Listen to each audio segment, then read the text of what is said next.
श्री गोपाल भट्ट गोस्वामी जी,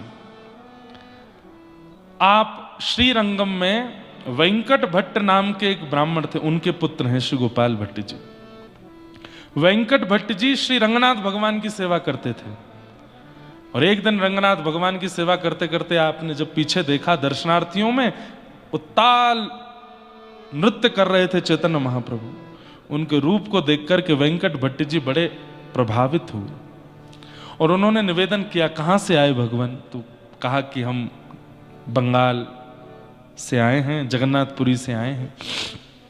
बोले हमारे घर चलिए ना, प्रसाद आदि पाइएगा, वहीं निवास कीजिएगा। तब श्री चैतन्य महाप्रभु वेंकट भट्ट जी के यहाँ गए और उन्हीं के छोटे पुत्र हैं श्री गोपाल भट्ट। उन्होंने जैसे ही चैतन्य महाप्रभु को देखा बस मन लग गया। चैतन्य महाप्रभु ने गोपाल भट्ट जी को अपनी गोद में बिठाया, खूब स्नेह प्रेम दिया। गोपाल भट्ट जी को पता नहीं क्यों ऐसा लगा कि मेरे सर्वस्व मुझे मिल गए हों। छोटी अवस्था में भी उनको ही देख रहे हैं, उन्हीं को पकड़ रहे हैं, उनके पास ही बैठ रहे हैं। अगले दिन चैतन्य महाप्रभु ने इच्छा प्रकट की कि अब मैं आगे की यात्रा पर जाऊं।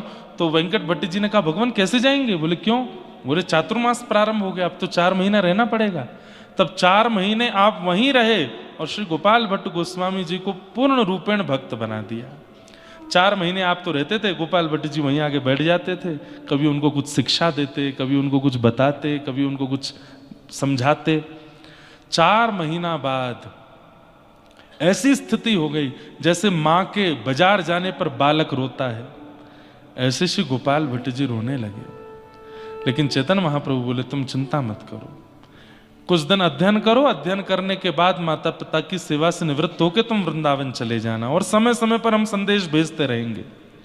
12 वर्ष गोपाल भट्ट गोस्वामी जी और माता पिता के पास रहे। फिर माता पिता के भगवत धाम गमन होने के बाद श्री गोपाल भट्ट जी वृंदावन आए और वृंदावन में रूप सनातन गोस्वामी, जिन्होंने गोविंद देव और श्री मदन मोहन जी को प्रकट किया, वे भी चैतन्य महाप्रभु के शिष्य थे।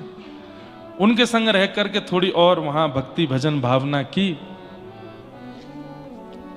चैतन्य महाप्रभु के एक दिन पत्र आया जगन्नाथपुरी से और श्री गोपाल भट्ट जी को उन्होंने आज्ञा की